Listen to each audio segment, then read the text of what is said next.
페이지 212쪽입니다. 하나님께서 우리에게 계시를 주시는 방법에 대한 부분을 이제 오늘 마지막 내적 감동에 대해서 다루도록 하겠습니다.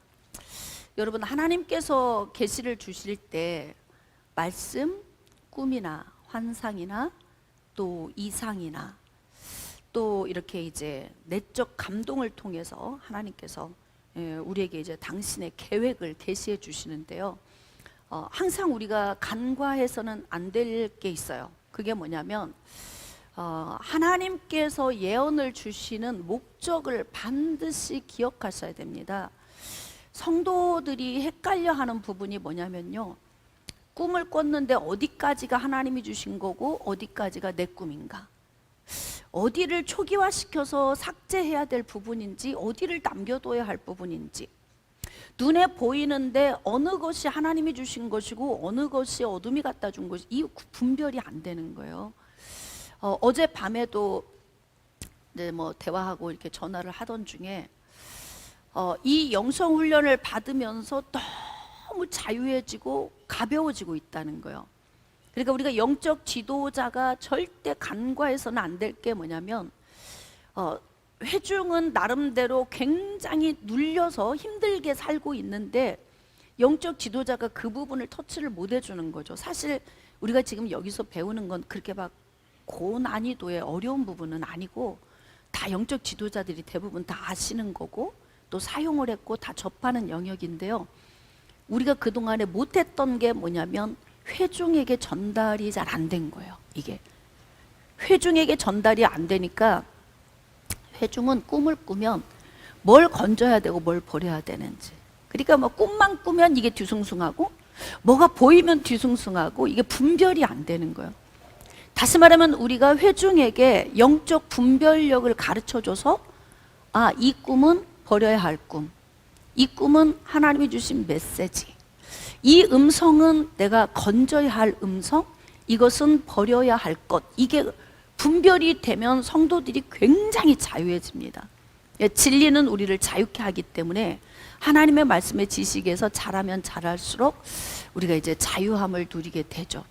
그러니까 수십 년 신앙생활을 하면서도 계속 눌리고 묶여있고 자유함을 얻지 못했던 삶 속에서 이렇게 이제 지식으로 훈련을 받으면서 어떤 현상이 나타나냐면 노임을 받게 되는 거예요. 노임을. 이제 질서가 잡혀가는 거죠. 그래서 우리가 이러한 어떤 지식적인 요인을 잘 회중에게 전달하는 것 굉장히 중요하다. 예언의 목적. 예언의 목적만 우리가 알면 사실 그렇게 헷갈릴 필요가 없어요. 대부분 하나님께서 주신 모든 것, 환상이나 이상이나 꿈이나 음성이나 아니면은 이 성령의 감동이나 이러한 모든 부분은요, 전부 다 저장이 됩니다. 20년, 30년이 지나도 안 잊혀집니다. 퇴색되지도 않고 바래지도 않습니다.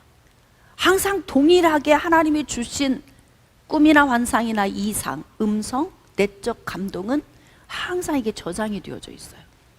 그래서 우리가 이제 하나님의 예언의 목적은 하나님의 나라.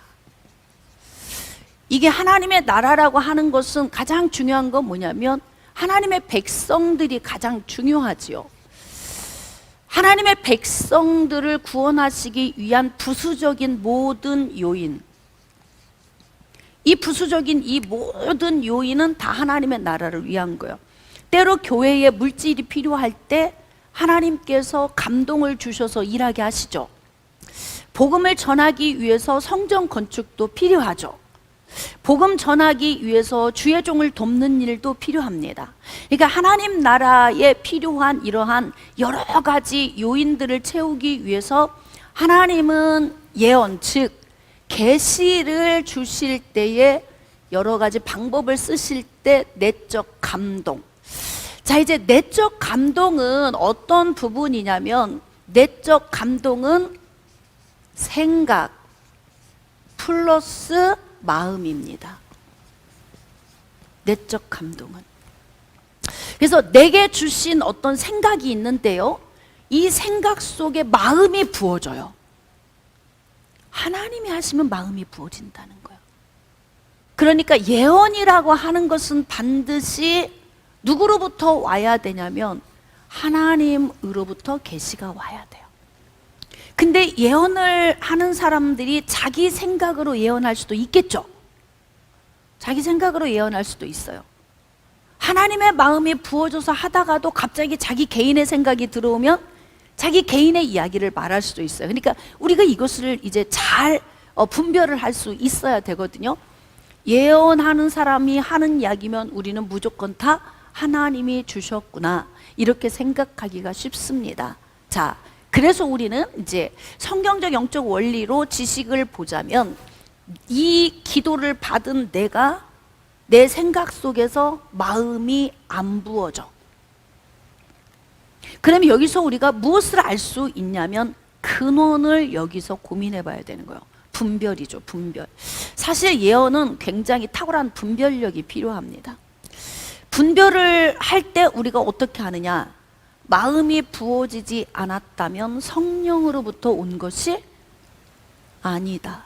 하나님이 주시면 갈등하지 않습니다. 왜일까요? 마음이 부어지기 때문에 그렇습니다. 그러니까 하나님께서 우리에게 주시는 그 계시하시는 방법이 꿈이나 환상이나 이상이나 말씀으로 주시기도 하시지만 또 때로는 꿈속의 말씀이, 환상 속의 말씀이, 이상 속의 말씀이, 그리고 또 그 가운데서 또 마음을 부어주셔서 하나님이 주시는 이 계시의 방법을 하나님은 필요에 따라 필요 적절하게 다 이렇게 섞어서 사용을 하시는 거예요. 어떤 사람에게는 꿈을 주실 때 말씀으로 같이 주시고, 어떤 사람은 환상을 주시는데 마음을 부어주셔서 일을 하시고, 이게 다 하나님이 이제 이 요인들을 같이 사용을 하시는데, 하나님 나라를 위해서 하나님의 생각과 그 안에 마음을 부어주셔서 어떻게 하느냐? 감동으로 일을 하시게 하는 방식이 있어요. 저는 철저하게 이 요인을 믿고 갑니다. 그래서 목회 현장에서도 어떻게 하냐? 감동으로 움직여, 감동으로. 어떤 부분도 제가 막 인위적으로 억지로 사람들을 끌고 가진 않습니다. 저는 모든 것이 감동으로 움직여지도록, 그러니까 교회가 조용하고 자발적으로 움직이고 감동으로 움직이기 때문에 어떤 그 주의종의 지시에 의해 하는 거면 약간 기쁨이 좀 떨어지잖아요. 근데 내가 좋아서 감동해서 하는 거잖아요. 그러니까 철저하게 하나님 나라는 하나님이 일하신다는 걸 믿고, 하나님이 일하시고자 할 때는 감동으로 일하게 하신다는 걸 저는 믿기 때문에 이제 목회 현장에서도 감동으로 이제 일을 하죠. 근데 하나님께서 주시는 이제 말씀, 우리가 성경에 기록된 기본 말씀이 우리에게 가장 큰 계시의 방식이고, 그 다음에 하나님께서 인생의 전무후무하게 꿈이나 환상이나 이상을 통해서 역사하시고요, 또 성경에 기록된 말씀에 대한 지혜를 주실 때나 성경 밖에 나간 우리 삶 속에서 문제를 해결하기 위해 주시는 이러한 방식은 대부분이 내적 감동입니다. 꿈이나 환상이나 이상은 우리에게 자주 주지 않더라고요. 제가 경험한 바에 의하면 그래요. 그리고 성경에 기록된 것도 보면은 어떤 한 개인, 야곱, 이삭 또는 아브라함, 하나님이 역사를 하실 때 보면 어떤 때는 굉장히 오랜 시간 기다렸다가 말씀을 주시기도 하시고, 어느 때에 한번 인생의 꿈을 겹쳐꾸게 하신 것 때문에 그 꿈 하나 붙들고 가게 하시고, 이렇게 하시는데, 대부분 제가 지금 현장에서 사용하고 있는 목회 현장에서 필요한 것들은 내적 감동에 의해서 이제 목회하는 게 거의 비중을 많이 차지하더라고요. 제가 해보니까. 그 대신 굵직한 하나님의 계획, 특별 계획, 우리가 이제 여기서 알아야 되는 건 뭐냐면, 하나님이 우리에게 계시를 주실 때에 특별 계획과 일반적 계획, 특별 계획은 대부분 하나님께서 어떻게 주시냐면, 꿈이나 환상이나 이상으로 확연하게 주십니다. 그렇죠? 구약의 말씀에 보세요. 특별 계획은 이렇게 아주 사진으로 찍은 듯하게, 그래서 그거 하나 붙들고 가는 거예요. 근데 내적 감동은 그때 문제 풀고 나면 또 다른 문제를 또 풀어야 돼요. 우리는 인생에 많은 문제를 만나기 때문에 이 문제 풀고 그 다음 문제 풀어야 되고, 이렇게 인생에서 문제를 풀어가면서 가거든요. 근데 인생에서 문제를 풀어갈 때마다 어제 주셨던 감동과는 또 다른 내용의 감동이 필요해요. 여기에 우리가 받아서 해야 하는 것들이. 그래서 바로 하나님이 주시는 특별 계획은 대부분 꿈이나 환상이나 이상. 자, 지금 우리에게 말씀으로 주신 것은 예수 그리스도에 대한 계시를 말씀 안에서 우리에게 다 보여주셨던 거고요. 일반적인 계획, 자, 이러한 계획의 대부분은 이제 어떤 그 내적 감동, 목회자적인 사역에서 내적 감동이죠.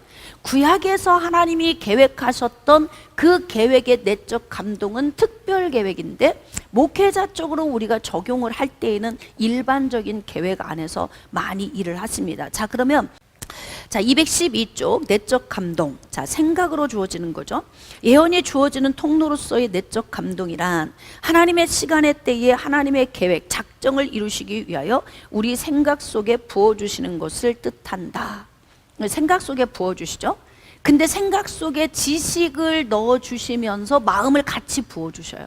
이것을 이제 우리는 내적 감독이라고 하고, 그 부분이 이제 우리의 생각의 영역에 속한 거죠. 자, 요한복음 14장 26절에 보면은 보혜사 성령이 우리 가운데 오시면, 그 성령이 우리 가운데 오셔서 줄곧 하시는 일이 뭐냐면 가르치시고 생각나게 하신다. 이게 성령이 하시는 일이거든요. 그래서 하나님 나라의 일을 이끌어 가기 위해서 이제 부어 주실 때, 역대하 36장에 보면은 바사 왕 고레스에 대해서 이제 기록이 되어 있는데요. 이것이 이제 에스라서에 보면 1장에 같이 동일하게 기록되어 있거든요. 근데 에스라서 말씀을 묵상을 하다 보면 1장에서부터 쭉 6장, 7장으로 가면서 그 하나님의 역사하시는 방식이 거기에 기록되어 있어요. 근데 이제 에스라서에서 1장에서 누구에 대해 기록이 되어 있냐면요, 고레스에 대해서 기록되어 있어요. 고레스. BC 538년에 고레스에게 하나님이 어떤 마음을 주셨냐면 내적 감동을 주셨습니다. 그래서 고레스가 조서를 써서 유다 백성들이 어떻게 가나안으로 다시 돌아가도록 하는 귀한 명령을 내리는 거죠. 근데 이때 하나님께서 고레스에게 어떻게 하셨냐면, 고레스에게 예언의 말씀을 지식으로 넣어주셨어요. 지식으로 넣어주시고, 그리고 난 다음에 거기에 마음을 부어주신 거예요. 그러니까 이게 생각 속에 들어와서 생각 속에서 자기가 견딜 수가 없어. 왜 견딜 수가 없어요? 이게 감동이 내 안에 오니까. 어찌 보면 우리가 고민해 봅시다. 바사 제국에는 마이너스예요. 손해보는 일이죠. 이것과 똑같습니다. 바로가 애굽에서 이스라엘 백성들을 출애굽시키기 위해서요, 엄청난 대가를 치릅니다. 왜입니까? 노동력. 바로가 계산하는 노동력. 우리는 그냥 추정해서 약 200여만 명으로 계산을 하잖아요. 아마 더 됐을 것 같아요. 200여만 명은 예를 들면 그 장정 60만에 붙어 있는 사람, 뭐 그래서 부인, 자녀 둘 해가지고 뭐 사륙에 24, 그래서 약 200여만 명 추정을 하지만, 여러분 어떻게 자녀가 둘만 되겠습니까? 그 시대에. 그리고 엄청 번성했다고 기록하고 있잖아요. 잠만 자면 생기네, 애기가. 그러니까 자녀를 많이 출산해서 다 사니 굉장히 복입니다. 지금 대부분의 나라들이 인구가 계속 줄어들고 있고, 우리나라도 1인당 0.78%, 한 사람을 못 낳는 거예요. 부부가 둘이 살면서 하나만 낳아 잘 기르자 그러면 50%가 주는 거예요. 그러니까 적어도 한 가정에서 남편 몫으로 아내 몫으로 하나씩 해서 둘은 기본 낳아야 유지는 되는 거죠. 내가 죽어도 내 뒤를 이을 사람 하나는 낳아야 되는데 두 사람이 연합해서 하나를 낳았어요. 그러면 인구가 줄어드는 거죠, 이렇게. 그러니까 정책이 잘못된 거예요, 사실. 중국도 지금 심각하다잖아요. 많이 생각 없이 막 낳다가 하나만 낳아 잘 기르자 이 정책에 따르다 보니까 하나만 낳으니까 너무 좋은 거예요. 돈 안 들지, 편하지, 고생 안 하지. 자기들의 인생을 즐길 수 있잖아요. 그러니까 이제 더 낳아라 그래도 낳을까요, 안 낳을까요? 안 낳아버린다고요. 거기에 이제 길들여져 버린 거죠. 바로가 애굽에서 이스라엘 백성들을 내보내기까지 이 노동력에 대한 계산 때문에 대가를 치르는데요. 엄청난 10가지 재앙의 대가를 치르잖아요. 마지막에는 장자 재앙까지 겪게 되는, 그래서 엄청난 손실을 보면서도 놓지 못했던 이유가 뭐냐면 이스라엘 백성들의 노동력입니다. 노동력의 가치. 이것을 내려놓기까지는요, 얼마나 그 마음 속에서 하나님이 더 완악하게 하는 거, 완악한 마음을 주셔서 온전히 다 가져가게 하는 거죠. 뭐 자녀들은 데리고 가, 짐승은 다 놓고 가. 그런데 모세는 안 돼. 난 다 데리고 갈 거야. 이거 야무진 거잖아요. 우리가 목회 현장에서도 놓고 가면 안 돼요. 우리가 성도들도 삶의 현장에서도 절대 놓고 가면 안 돼요. 다 가지고 가야 되는 거예요. 제가 지금 그 회복시키는 사역을 하면서 줄곧 외치는 게 뭐냐? 다 가지고 가야 된다. 다 가지고 가야 된다. 근데 지금 바사 제국으로 보자면 유다 백성들을 귀환시키면 나라에서는 마이너스입니다. 그죠? 이제 많은 사람들이 훅 나라에서 빠져나가면 많은 경제적인 어떤 이 휘청거림도 오겠죠. 근데 중요한 건 뭐냐면 계산이 안 돼. 감동 감화가 오면 계산이 안 됩니다, 여러분. 그래서 성령의 감동이 오면은 내가 퍼주러 가는데도 기쁜 거예요. 내 것을 가지고 주러 가는데 기뻐. 빨리 가고 싶어. 그렇잖아. 누구를 도와주고 싶은 거야. 근데 이것을 막 차에 싣고 가. 근데 막 빨리 가고 싶어. 이거 뭐냐? 그거 감동이거든요. 하나님의 마음을 부어줘서 그런 거거든요. 근데 지금 바사 왕 고레스가 하나님의 음성을 듣고, 그리고 그게 지식이 되어서 생각 속에 들어갔는데 거기에 하나님의 마음을 훅 부어줘 버린 거예요. 그러니까 마음을 부어줬다는 건 뭐냐면 지금 성령이 역사하고 계신다는 거거든요. 그러다 보니까 계산이 안 돼. 그래서 어떻게 했느냐? 조서를 내려서 유다 백성들을 귀환을 시키죠. 자, 그렇게 해서 1차 귀환을 해서 어떻게 했느냐? 성전 건축을 이들이 이제 유다 땅에 도착해서 2년 만에 이제 성전 건축을 시작하게 돼요. 그러니까 536년부터 이제 성전 건축을 시작하게 되는 거죠. 자, 그러다가 어떻게 하냐면 사마리아인들이 주축이 되어서 방해 공작을 펼치는 바람에 성전 공사가 중단이 돼 버립니다. 그러면서 시간이 막 흘러가죠. 얼마나 하나님이 보실 때 안타까우셨겠어요. 자, 그러면서 이 유다 백성들이 유다에 내려와서 약 18년이 지난 그 시기쯤에 어떻게 했느냐? 다리오 왕 제2년인데 이때가 이 다리오 왕의 마음을 하나님이 감동을 시켜요. 그래서 이제 유다 백성들이 조서를 써서 다리오 왕에게 보냈는데, 야, 이거 그 고레스 왕이 조서를 내렸다고 하는데 다 가서 한번 그 서류를 다 한번 검토해봐라. 그랬더니 고레스 왕의 서류 그 조서 내리는 게 다 있잖아요. 그래서 어떡하냐면 다리오 왕의 또 두 번째 조서를 받고 일을 하는데 어떻게 하냐면 이전보다 더 좋은 환경이 되어져 버린 거예요. 그러니까 하나님이 하시면은 이렇게 인간의 생각을 초월해서 일을 하시는 거예요. 그래서 다리오 왕의 마음에 생각을 부어주시고 그 안에 마음을 부어줘 버리니까 다리오 왕이 어떻게 했냐면 공사를 중단했던 공사를 다시 재개하도록 만든 거예요. 그로 인해서 성전 건축이 아름답게 마무리가 되는 거죠. 자, 그리고 성전이 재건이 딱 되고 나니까 하나님께서 또 누구의 마음을 감동시켰냐면 아닥사스다 왕을 감동시킵니다. 근데 요 때가 언제냐면은 458년 BC 458년 아닥사스다 왕의 마음을 감동시켜서 누구를 보내냐면 학사 에스라를 유다로 보냅니다. 그래가지고 이제 영적 이제 갱신을 이루게 하는 거죠. 그러니까 하나님은 이렇게 하나님의 특별 계획을 이루시기 위하여서 이방인의 마음까지도 움직여요. 그러니까 예언을 하시는 방법, 너 앞으로 가서 성전 건축할 수 있도록 내 백성 내보내, 이렇게 하나님이 예언을 주셨는데 이때 이방인들의 마음에 감동을 주시니까 내적 감동 안에서 그냥 일이 척척척척척 진행이 되는 거예요.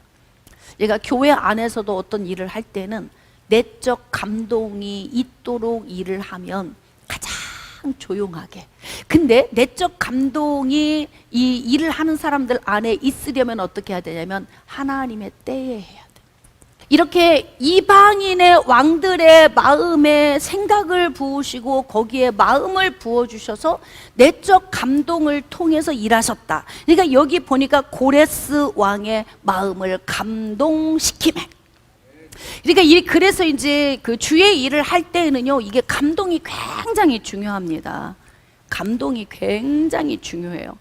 그래서 우리가 이렇게 하나님의 영 안에 주의 일을 할 때는 정말 영적으로 좀 민감해야 할 필요가 있어요.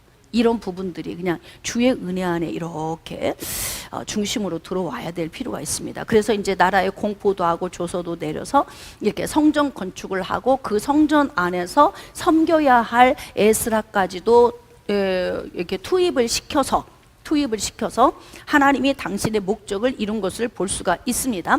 자, 그 다음에 이제 하나님께서 목회자 쪽으로 내적 감동을 주셔서 일한 게 있어요. 그게 뭐냐면 아나니아와 삽비라 사건이에요. 아나니아와 삽비라 사건.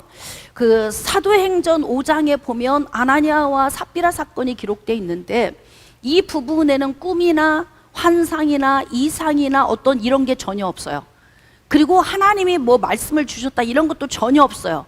그냥 어떻게 했냐면 아나니아와 삽비라 부부가 교회 현재적인 지금 상황이 어떤 상황이냐면 이제 막 초대교회 때 성령이 충만하면 여러분 막 퍼주고 싶잖아요. 감동이 와서. 그러다 보니까 재산을 팔아와서 성도들에게 나눠주는 막 이런 좋은 아름다운 일들이 있는 거예요. 그러니까 이들도 교회에서 중직자로서 인정을 받고 싶은 거죠. 인정을 받고 싶어요. 그러니까 어떻게 해요? 기왕이면 똑같은 일을 해도 같은 값이면 우리가 좀 더 돋보이게 해야 돼. 이게 아나니아와 삽비라 부부의 특징입니다. 여러분, 이렇게 부부가 안 좋은 쪽으로 손바닥이 탁 마주치면 이거는 진짜 전복당합니다. 둘 중에 하나는 깨어 있어야 돼요. 근데 참 미안하죠. 교회에서요, 부부 중에 어느 한쪽이 시험 들잖아요. 반드시 둘이 시험 옵니다. 네, 부인이 예배 잘 안 나오죠. 남편은 100% 안 나옵니다. 남편이 시험 들잖아요. 부인 안 나옵니다. 근데 그것을 이기고 나오는 사람이 개 중에 있어요. 그게 진짜 신앙인이에요. 그러니까 둘 중에 하나만 깨어 있어도 삽니다. 근데 세상에 이 집 부부는요, 아주 안 좋은 쪽으로 둘이 아주 잘 맞는 거야. 합이 잘 맞아. 이게 이제 부부가 같이 대화를 나누는 거잖아요. 요즘에 지난주에는 또 김건사님이 재산을 팔아가지고 가지고 왔잖아. 베드로 사도가 보니까 너무 기뻐하더라고. 그 앞에 있는 김건사가 아주 우쭐대는 거 보니까 별로던데. 막 부부가 이런 대화를 나누는 거죠. 근데 있잖아, 자기야 오늘 보니까 또 김안수 집사님이 또 이렇게 또 재산을 팔아왔더라고. 근데 진짜 안 할 수도 없고 이걸 어떻게 해야 돼? 부부가 이제 이런 대화를 나누는 거죠. 그러니까 이제 똑똑한 머리를 악한 쪽으로 둘이 굴리기 시작하는데, 그럼 자기가 좋은 방법이 있어.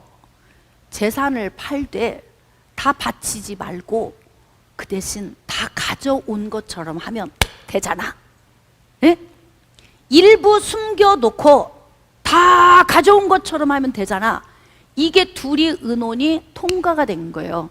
그러면 좋겠네. 되게 당신 똑똑하다. 야, 머리 진짜 샤프하네. 이러면서 둘이 막 칭찬을 하고 서로 바라보고 막 대감동. 이렇게 해가지고 이제 일이 벌어진 거 아니에요? 재산을 팔아서 어떻게 했느냐? 한쪽에 감춰뒀어요. 이들의 문제는 뭘까요? 감춘 게 문제입니까? 감춰놓고 안 감춘 것처럼 한 것이 문제일까요? 거짓말이에요, 거짓말. 근데 그냥 일부 떼어놓고 와서 저희가 지금 뭐 이렇게 한 필지를 팔았는데요. 1,000만 원을 받았습니다. 근데 그래도 우리가 먹고 살아야 되니까 200만 원 떼어놓고 800 가져왔습니다. 얼마나 좋아. 그렇게 하면 돼. 간단해요. 복잡할 게 없어요. 그러니까 평상시 생각이 복잡한 사람은 안 해도 될 생각을 하다가 전복당하는 거예요. 그냥 있는 모습 그대로 보여주면 되잖아요. 교회가 헌신이 막 풍성해질 때 자칫 아나니아와 삽비라 같은 미혹을 받을 수 있는 사람이 있어요. 그런 사람이 어떤 사람이냐? 성품적인 요인입니다. 성품적인 요인. 어떻게? 인정받고 싶어. 다른 사람 앞에서 또 사도의 칭찬도 듣고 싶어. 사람들 앞에 높임도 받고 싶어요. 바리새인 같은 생각을 하고 있는 거죠. 아나니아와 삽비라가 그 모델이에요. 그러니까 그들의 삶 속에서 이 거짓됨이 베드로는 뭐라고 이야기하냐면 네가 판 것 네 맘대로 못해? 넣어둘 수 있어. 그리고 그냥 가지고 온 것만 이야기하면 돼. 근데 왜 성령을 속이고 그래서 왜 네 안에 이렇게 사탄이 네 마음속에 가득하냐라고 이야기하잖아요. 이게 바로 뭐냐면 지식으로 온 거예요. 가만히 있는데 저들이 들어오는데 성령이 지식으로 가르쳐줘요. 저 사람들 일부 돈 숨기고 온다? 이게 생각으로 와. 목회하시는 분들은 이게 무슨 말씀인지 이해가 될 거예요. 생각으로 들어와. 하나님이 가르쳐줘요. 근데 이게 생각으로 들어오는데 이게 내 생각인가? 이게 아니고 마음에서 불이 타. 어떻게 불이 타느냐? 야, 저 나쁜 사람들. 이게 불이 타는 거예요. 그러니까 베드로의 그 말 한마디에 거기에서 즉사해서 그냥 쓰러져 죽어버리잖아요. 얼마나 베드로 안에 있는 그 성령의 이 분노하심이 큰지 하나님께서 그 자리에서 그들을 거꾸로 틀어버린다. 초대교회에 굉장히 혼란스러울 수 있는 근원이 될 수 있어요. 이 문제가. 하나님께서 그냥 뿌리 뽑아버린 거죠. 이렇게 목회 현장에서는 감동으로 주어지는 게 있어요. 지식으로 오고. 근데 목회자가 이걸 다 표현은 안 하죠. 말로 다 표현은 안 해. 그러나 중요한 건 뭐냐면 하나님을 속이는 건 그건 정말 위험한 거거든요. 그래서 계시를 하나님이 주실 때는 이러한 내적 감동을 통해 일을 하신다. 그래서 이제 특히 우리가 인생의 삶을 사는 동안 어떤 문제를 해결함에 있어서 이렇게 생각으로 오는 걸 붙들어야 돼요. 제가 그래서 친밀한 훈련을 해야 된다는 거예요.